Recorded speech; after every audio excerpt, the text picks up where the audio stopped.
أعوذ بالله من الشيطان الرجيم. وإذا قرئ القرآن فاستمعوا له وأنصتوا لعلكم ترحمون. استاش بۆ ئاسوودەیی دڵەکان گوێبیستی چەند ئاەتێک لە قورئانی پیرۆز ئەبین لەلایەن کاکە یعقوبی گوڵ با بفەرمێت. السلام عليكم ورحمة الله وبركاته. أعوذ بالله من الشيطان الرجيم. بسم الله الرحمن الرحيم. لا أقسم بيوم القيامة ولا أقسم بالنفس اللوامة. أيحسب الإنسان أن لن نجمع عظامه بلى قادرين على أن نسوي بنانه بل يريد الإنسان ليفجر أمامه يسأل أيان يوم القيامة فإذا برق البصر وخسف القمر وجمع الشمس والقمر يقول الإنسان يومئذ أين المفر كلا لا وزر إلى ربك يومئذ المستقر ينبأ الإنسان يومئذ بما قدم وأخر. بەڕێزان ئامادەبوان و بینەرانی کۆنفرانسی یەکەمی بەخشین، ئێستاش ئەچینە خزمەتی پۆلێک لە بانگخوازان بۆ درێژە پێدانی کۆنفرانسەکەمان و کۆتا بڕگە و دەستپێکردن بە دیبەیتێک و گفتوگۆیەک لەژێر ناوی پشتیوانانی بەخشین بۆ زیاتر تیشکخستنە سەر گەورەی بەخشەر و بەخشین. ئێستاش بۆ دەستپێکی پرسیارەکانمان دەچینە لای زۆر بەڕێز دکتۆر حەمەد ڕەشید پێنجوێنی. سلام علیکم وابساگیان. ماڵ بە بەخشین کەم ناکات، چۆن لەم فەرموودەیە تێبگەین؟ بسم الله الرحمن الرحيم. الحمد لله والصلاة والسلام على نبينا رسول الله. براني برز خوشویست خوشکانی عزیز سڵای خوای گەورەتان لێبێت. زۆر دەستخۆشیتان لێ یەکەم بەڕاستی بۆ ئەم هەنگاوە پیرۆزە، چکە ئەم کارێکی ئێوە ئەیکەن بەڕاستی تاجێکی زێڕینە لەسەرتان. یارمەتی فەقیر و هەژاران بەڕاستی یعنی ئەوەندە گرنگە ئەگەر بێت و هەر کەسێک لە ژیانی ڕۆژانی خۆیدا لێ مەحروم بێ هەستکە خەسارەتێکی زۆر گەورەی کردووە. سەبارەت بە پرسیارەکەی جەنابەت، طبعا پێغەمبەری خوا صلی الله عليه وسلم ئەم فەرموودەی هەیە کە لە ماڵ کەم ناکات ئەگەر تۆ لێ ببەخشیت. ئەگەر لە ڕووە فیزیکیەکەوە سەریکەین بەڵە کەمەکات. تۆ 1000 پاوەنت هەیە، 100 پاوەنی لێکەی بەخێر 900 یەمێنێتەوە، ئەمە تۆ ئاوای بینیت وانە ظاهیرەکەی وا بینی. بەڵام لە کاتێک کە پێغەمبەری خوا فەرمێ کەم ناکات، تەنانەت پێغەمبەری خوا صلی الله عليه وسلم فەرمێ سێشت سوێنی لەسەر خۆم، سوێن پێغەمبەری خوا فەرمێ سوێنی لەسەر خۆم. یەکەم شتیان چییە؟ کە ماڵ کەم ناکات، پێغەمبەری خوا فەرمێ صلی الله عليه وسلم. کەواتە هات من ئەمەی وەڵامی ئەمە بەچی بمەوە بە حەدیثێکی پێغەمبەری خوا صلی الله عليه وسلم بە ئاەتێک. ڕۆژێکیان پێغەمبەری خوا بۆمانە گێڕێتەوە لە فەرموودەیەکە، پیاوێک لە دەشتێکی چۆڵەوانیایە، گوێی وا لە دەنگێکەوە لە هەورێک دەرەچێت، ناوی نەفەرێکە با سبحان الله، بڕۆ هەورەکە ئاوەکەت ببارێنە بەسەر باخی فڵان کەسە. ناوەکەی هێناوە مەحموود ئەحمەد کەریم، ناوێکی تایبەت. ئەمش بەلای زۆر سەیرە. ئەڵێ بینیم ئەوە هەورەکە جوڵە، ئەوە ڕۆیشت، بارانەکە باری، وردە جۆگەلەی دروست کرد و ڕۆی بەرەو باخچەیەک. پیاوێکم بینی لەوێدا خەریکی ئاودانی مەزرعەکەی بوو. لێم پرسی ناوت چییە؟ وتی ناوم فڵان کەسە. وتم هەمان ناو بوو. وتی بۆ دەپرسی؟ وتی وەڵڵاهی من ئەم ناوەی تۆم ئاوا گوێ لێ بوو، دەنگێک هات لە هەورەکەەوە کە تۆ بڕۆ ئەمە ئەم ئاوا بدە بەکێ بە مەزرعی ئەم پیاوە. وتی وەڵڵاهی تازە تۆ باست کرد، حەزم نەکرد کە باسی لێ بکەم، بەس تازە مادەم باست کرد پێ دەڵێن وتی باشە تۆ چی ئەەکەی لەم کارێک کە تۆ ئەەکەی وتی من ئەمەیکەم بە 3 بەشێکیان بێ سێ2 بەخشن بە فەقیر و هەژار بەخشین الله ئەی بەخشن یەکێکیان بەشێکیشیان بۆ خۆم و ماڵ و منداڵە بەشی سێهەمیشیان جارێکی تر بۆ ساڵی ئایندە ئەیکەمە ناو ئیشەکەی خۆم ئەمە کرا بە 3 بەش سەیریکە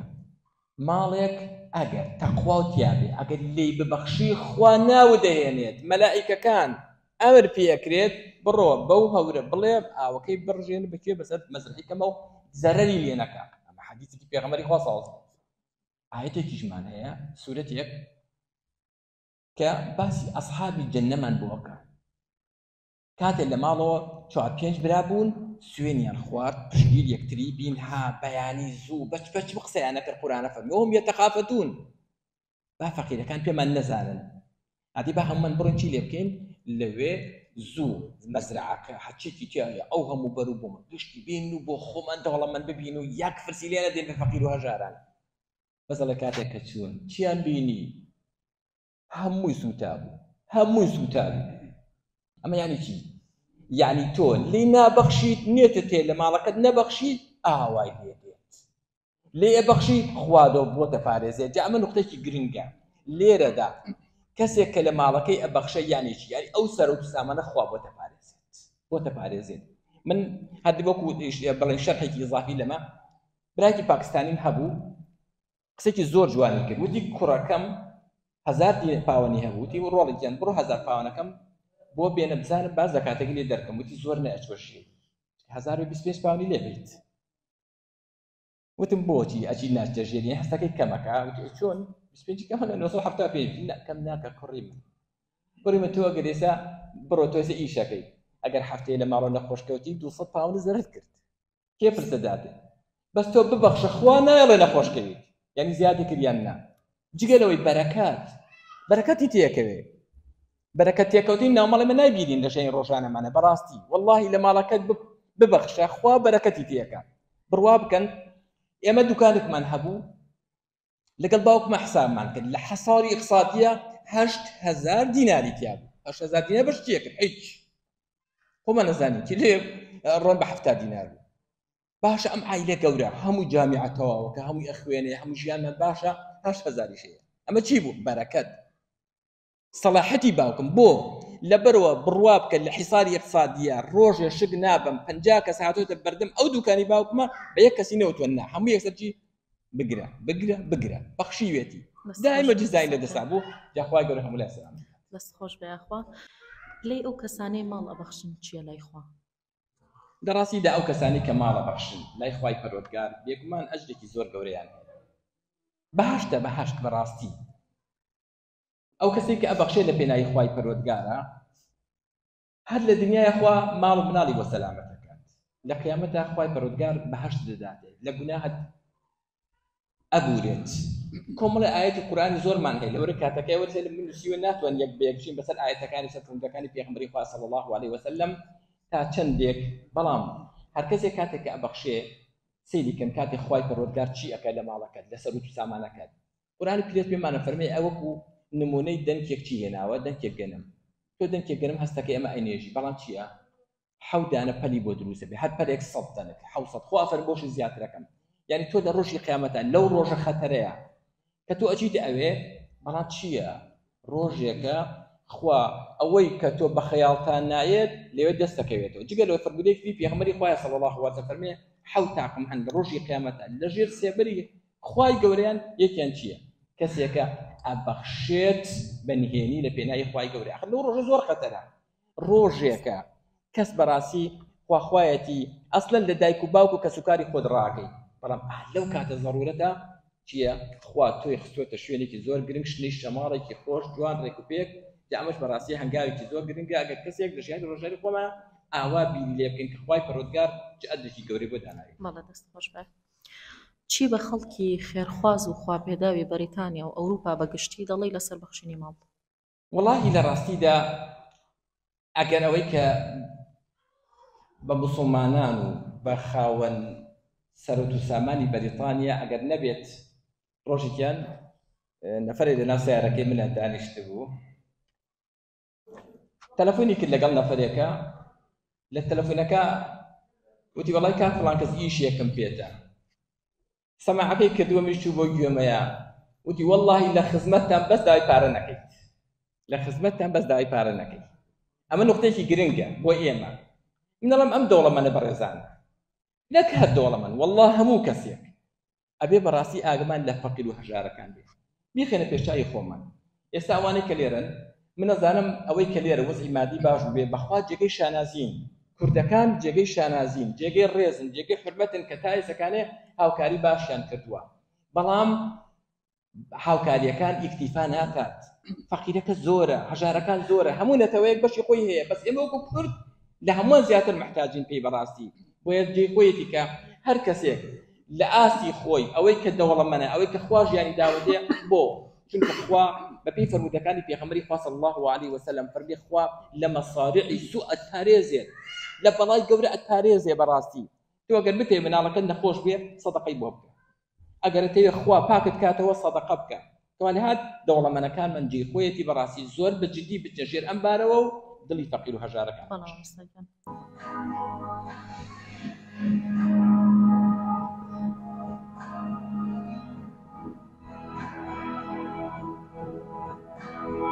کاک برای بەڕێزمان کاک حەسەن بافەرمێ.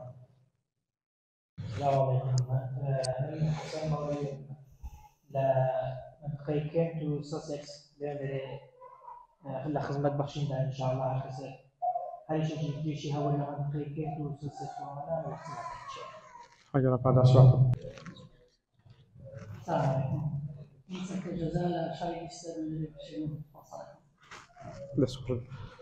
برای بەڕێز کاک هونەر فەرمێ. سڵاوی خوا هەبێت بەڕێزان من هونەر ئەمەدم دوێنەری بەخشیر لە شاری لەندەن لە خزمەتانای داوامان لە بەڕێزتان وایە ئینشاءالله پشتیوان و هاوکاربن لەم مانگی پیرۆزی ڕەمەزانە بەتایبەت و بەسان خۆت و سەرفراز و سەرکەوتوو. السلام عليكم ورحمة الله وبركاته. من تحسين زانا لنريد بحشين لشاري لانكاسر وبلاك ودور وبري لخدمتنا. بارك الله فيك. السلام عليكم. من بلاد عبد الرحمن لنريد بحشين لمنطقة كارديف من فوق. بارك الله فيك. كاك هرديجان فرمي. السلام عليكم. نعم أهلا عبيات نريد بحشين بس خوش برای بەڕێز کاک ئاکەکیان فەرمێ. السلام عليكم. بناء على نفس المشاهدين كان خدمتنا. دەست خۆش برای. السلام عليكم. مرحبا بكم. بوردي بخشين لشاهد نوتنغهام لخدمتنا. دەست خۆش برای. بارك الله. السلام عليكم ورحمة الله وبركاته. دەست خۆش کاک هونەریان. السلام عليكم. شكرا. كاولا الشارع في البريطانيا وما خدمت في أمدز بها وأمكان إن شاء الله. دەست خۆش. السلام عليكم. شاری داربی ئەگەر جێتانە.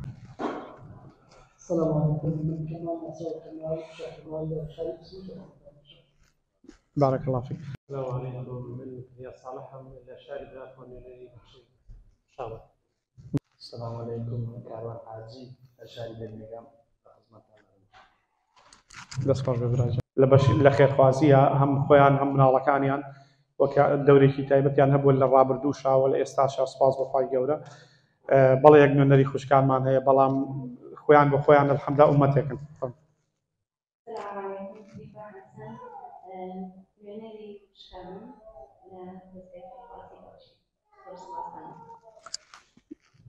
دەست خۆش خوشکی بەڕێزمان خوا گەورە پاداشی خێری هەموو لایەکان باتەوە برایانش خۆیان ناسان. أشهد أن محمدا رسول الله. وصانی بەڕێز خەمخۆرانی دینی خوا خوشکانی سەنگین برایانی عزیز السلام عليكم ورحمة الله وبركاته. بەناوی بەرپرس و کوندامانی بۆردی بەخشین لە هەمدەران دەستگای خێرخوازی بەخشین لە کوردستان زۆر بەگەرمی بەخێرهاتنتان دەکەین بۆ تەشریفهێنانتان بۆ یەکەمین کۆنفرانسی بەخشین لە هەندەران. داواکاری لەخوای گەورە ئێمەش ئێوەی بەڕێزیش مۆفەق بکات و بمانکات بە ئەداتی خێری دینەکەی خۆی. ئێمە وەکو بۆردی بەخشین زۆر خۆشحاڵین و شادمانین کە بە دیداری یەک بە یەکتان شاد بووین. بۆ بەچاوبوونی بەڕێزدا بۆردی بەخشین لە هەندەران بەشێکی گەورەیە لە دەستگای خێرخوازی بەخشین لە کوردستان و بەڕەسمی دەستی بە ئیشەکانی کردووە لە ساڵی 2020ەوە. ئێستاش بەردەوام و سوپاس بەخوای گەورە پێک هاتووە لە 11 خوشکبرا کە ئەوان بەڕەسمی و بە گروپی تایبەت بەرپرسیارەتی بۆردی بەخشینیان هەڵگرتووە لە هەندەران. تکایە مامۆسایانی بەڕێز برایانی بەڕێز خوشکانی بەڕێز ئەم لەفلێتەمان بۆ بگەین لە دەستی زۆرترین خەڵک کە ئەمە هەم کار و چالاکیەکانی بەخشینی لەگەڵە بێ و هەم معلوماتێکی تەواوی لەسەر سندوقی زەکات لەگەڵە بێ و ئەم سندوقی زەکاتە شەرمیە هەر کەسێک هەرچی زەکاتەکەی خۆیەتی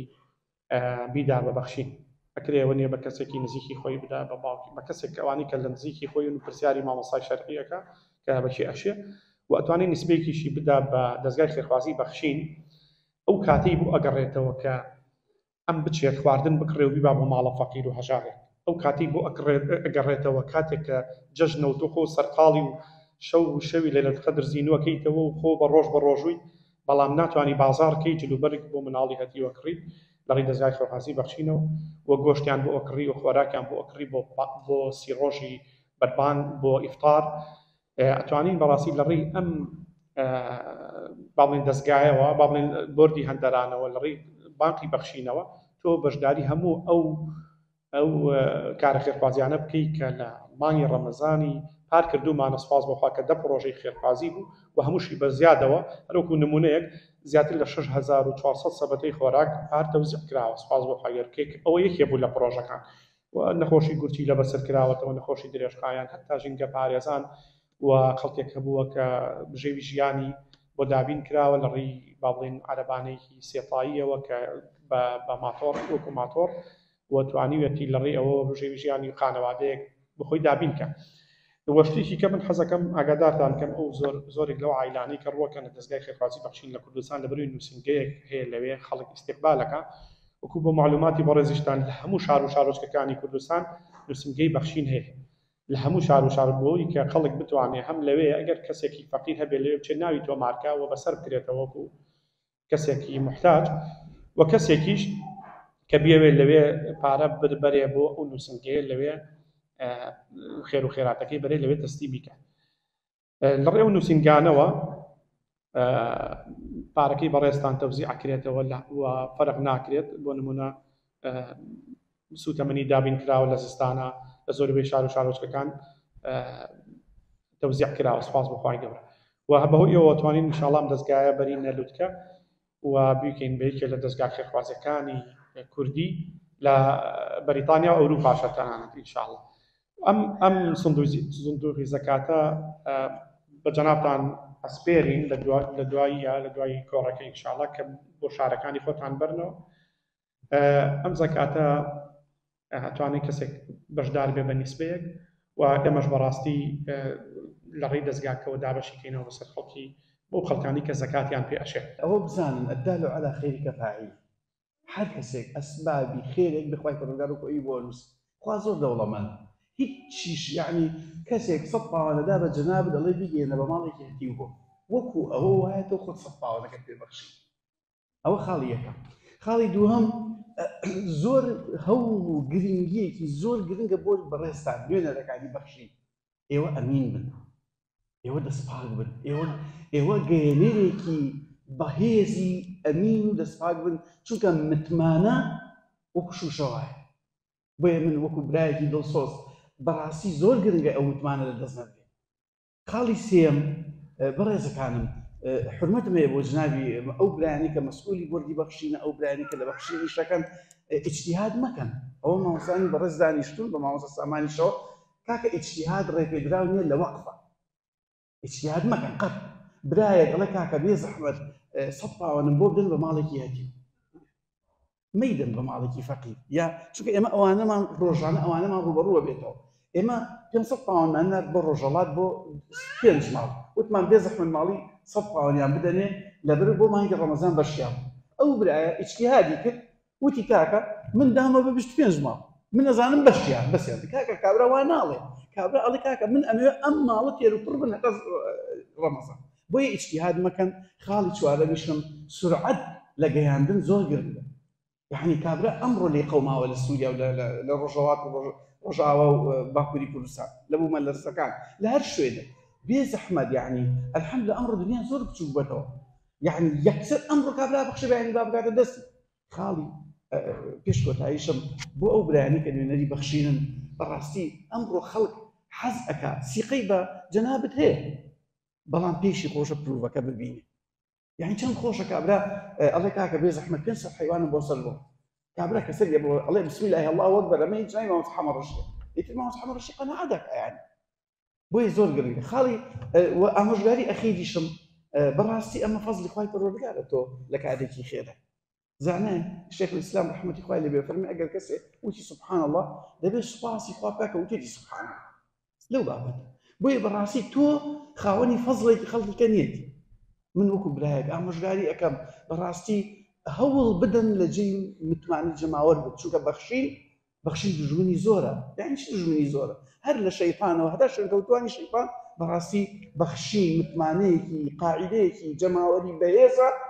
دەبێت تۆ لە شوێنی ئەو متمانەیەبی کە خەڵک بەبەخشین هەیەی من ئومێد دەکەم ئینشاءڵڵا سەرکەوتوو بن و دوعای خێریان بۆ بکەین و موفەق بن و ئەگەر هەڵگری ئەو ئەمانەتەن مافی پێ بدەن هەم لە دنیا پاداشەکەیتان دەسەکەوێت بەخوای پەروەردگار و لە قیامەت شاپی سەربەرزە بەنسبەت مناڵەوە خۆ دەزانی دایکان زیاتر کۆنتاکتیان هەیە لەگەڵ مناڵەکانیانە زۆر باشترە بە شێوە نەزەڕەکەی لە ڕووی کتێب خوێندنەوە لە ڕووی فەرموودە دینیەکانەوە کە پێیان بڵێن کە پێغەمبەر صلی الله علیه وسلم زۆر تەرکیزی کردوتە سەر ئەو خاڵەی کە وەکو موسڵمان پێویستە موسڵمان ببەخشێت ئەبەو شێوەیە جا لە ڕووی فعلێکەیان لە ڕووی پراکتیکێکەوە لە هەر ماڵێکە پێویستە سندوقێکی بەخشینیان سەدەقەدانێ مانگانەیان هەفتانە بەرچای مناڵەکە و پارەی تێکە بۆ جاری داهاتوو بەدەستی مناڵەکەی بڵێ ئەڵە با بچین پارەی تێکەین فێر بکەین بۆ ئێستا تۆ ژیانە خۆشە لە وڵاتانە الحەمدولillah هەموو شتێک بۆ تۆ بەردەستە پێویستە تۆ بیر لە مناڵی فەقیر بکەیتەوە کەمە ڤیدیۆیەکی پیشانە یان پیشانەی حاڵی فەقیر چۆنە لە وڵاتی خۆمانە بەم شێوانە یان لە کاتێکا کە مناڵەکە و نەخۆشەکەوێت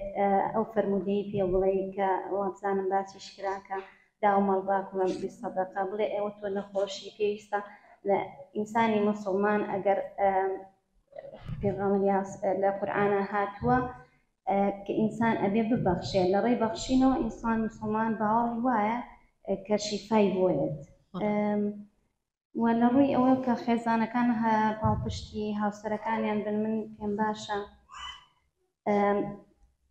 ئەو خێرەی کە هاوسەرەکەی کە یا بەدوای خێرێکە ئەڕوات چاکە و پاداشتی زیاتری چنێک هەیە بۆ هاوسەرەکەی بۆ ئەویش ئەوەی هەیە دا لە خوشکانی شەکەم یعنی ئەونا دێها خوشکمان هەیە زۆر جەختەکەنەوە لەسەر داواکانیان بەرامبەر براکان یعنی بەڕاستی ئەوە حەقە پاڵپشتی ئەو هاوسەرانیان بم لە کاری خێرا چکە من خوشکە ناسم یعنی ئەمە هەر وەکو نمونەیەک هاوسەری ئەچێ بۆ شوێنێک بەنیو سەعات دەڕوا بۆ کارێکی خێر خۆی لە ماڵەوە کە خۆی سایقە هاوسەرەکەی گەێنێ لە بری ئەوەی کە بیر لەوە کاتەوە کە ئەو هاوسەریکە قسێکی خێر یا شتێکی باشی هەبە گوێی خەڵکە دوو ئەونا یعنی دەقات ئەویش خێرێکات ئەلەو ئیتر هیوادارم قەناعەتیشیان هەبێت چونکە ئەبەو بەشەی کە خوا پێی بەخشیوەن یعنی زۆر تەرکیز نەخەنە سەرەوەی کە زۆر داواکەن لە هاوسەرەکانیان لە سەفەر و سیاحەتێکا بەکاری هێنن بیر لەو بکاتەوە کە دەرگایەکی خێر لە فەقیرێ بکاتەوە یان نانێکی فەقیر باز زۆر لەوە باشترە کە ئەم یعنی هەر بۆ خۆی بێ یا ئینسان نابێ خۆویست بێت ڕاستی ئەبێ بیری فەقیر و هەژاری هەبێت خوای پەروەردگار فەرمێ ومن أراد الآخرة وسعى لها سعيها وهو مؤمن فأولئك كان سعيهم مشكورا ئەفەرمێ ئەو کەسەی کە ئاخرەتی ئەوێ ڕەزامەندی خوای ئەوێ و بەهەشتی ئەوێ ئەوە کیفایەت نییە هەتا ئەوێ ئەوە نیەتە و ئیرادەیە بەڵام وەسەعە لەها سەعیەها ئەو ئیشە ئەکا کە ئاخرەت ئەوێ یعنی بەچی ئاخرەت بەدەستێنی بەو شتانی کە خوای پەروەردگار فەرمانی پێکردووە پێغەمبەر عەلەیهی سەڵات وەسەلام فەرمانی پێکردووە پێغەمبەری خوا نەهی لێ کردووە قورئان نەهی لێ کردووە لێی دوورەکەوێتەوە ئەوە تێکۆشانە یەکێک لەو شتانەی لە ئیسلامە فەرمانی پێکراوە ئیلا من ئەمەرە بسەدەقەتین وەکو لە ئایەتەکەش فەرمانوە یعنی فەرمانەکا بە خێرکردن کە خەڵک ببەخشێ ئەو برانی کە نوێنەری بەخشینن و ئەو خوشکانەی کە هاوکار و دەستباری بەخشینن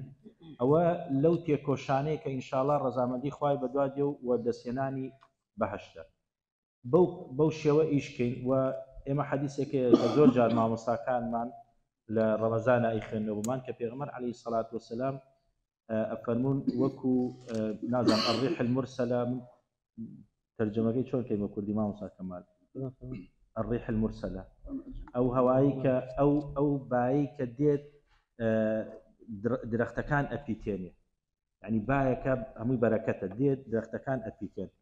جا ئەڵێن پێغەمبەری خوا حەدیثەکەەوە فەرمێ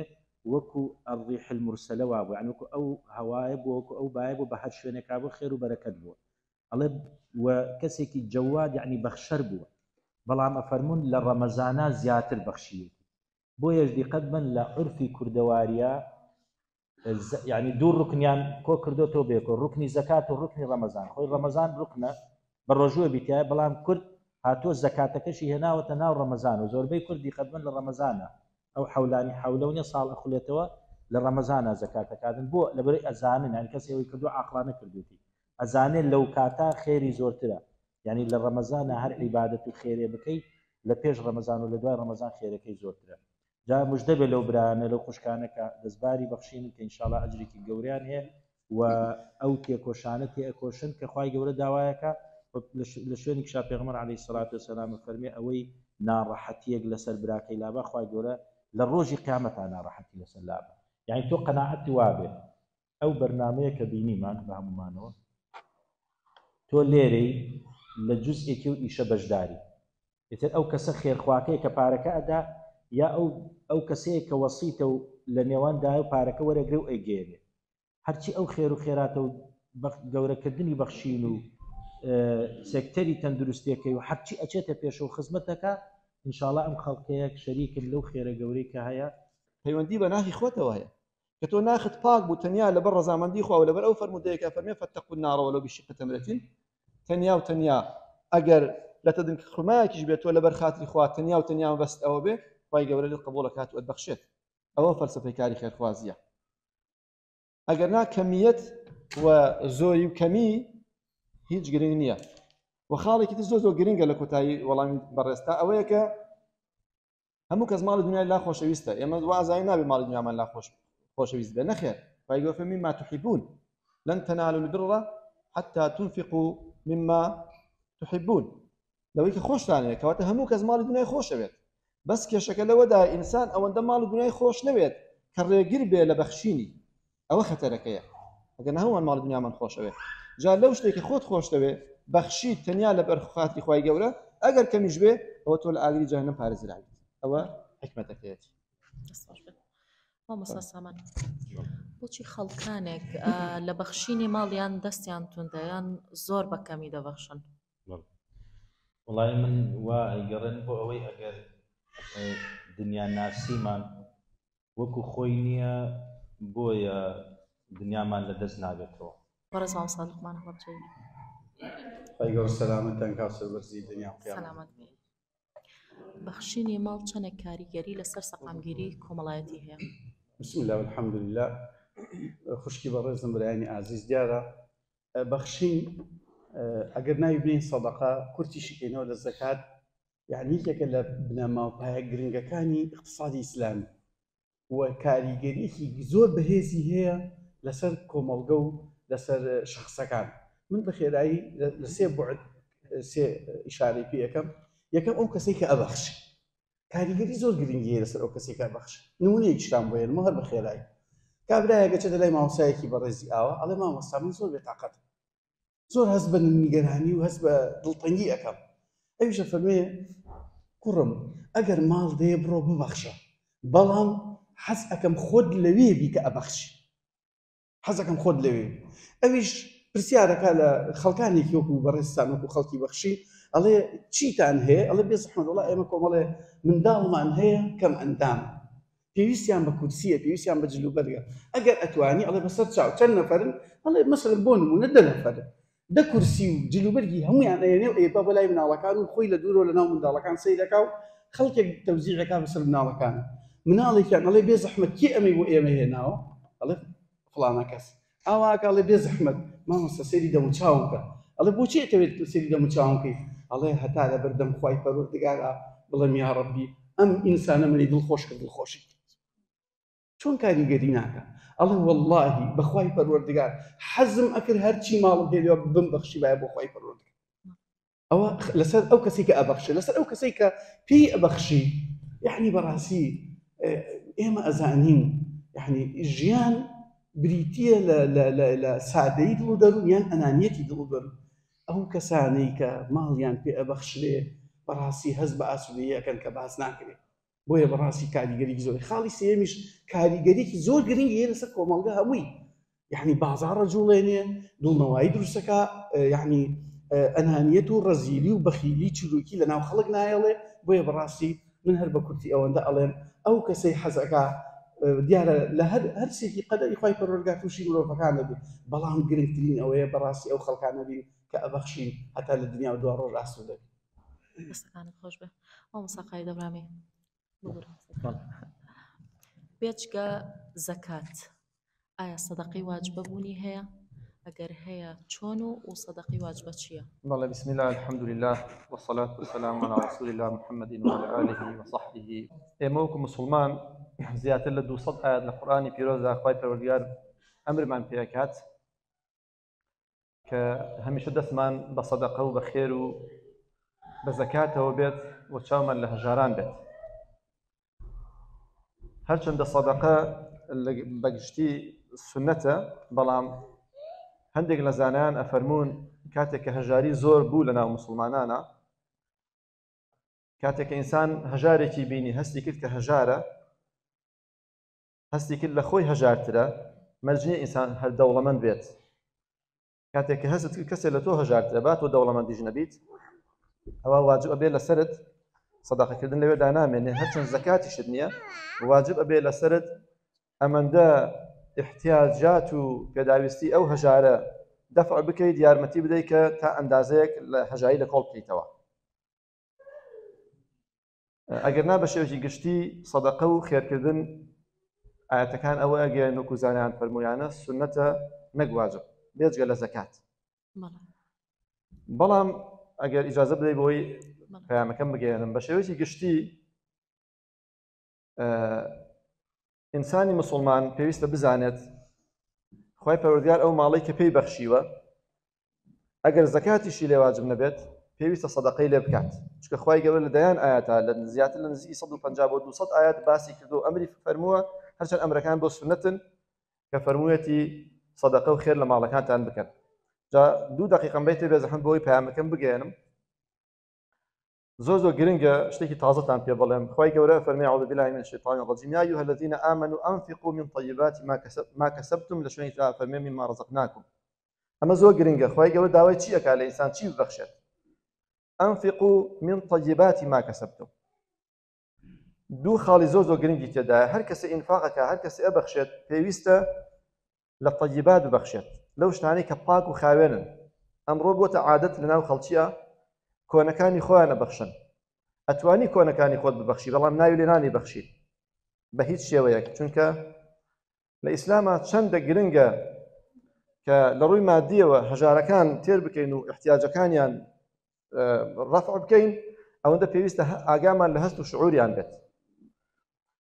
کاک ناصری سوبحانی بە ڕەحمەت بێت، خوای گەورە بکوژانی بکوژێتەوە و هی هەموو شەهیدان ئەجێڕێتەوە. فەرمێ جارێک ئافرەتێک و منداڵەکانی هاتن بۆ داوای خێر لە ماڵی ئێمە،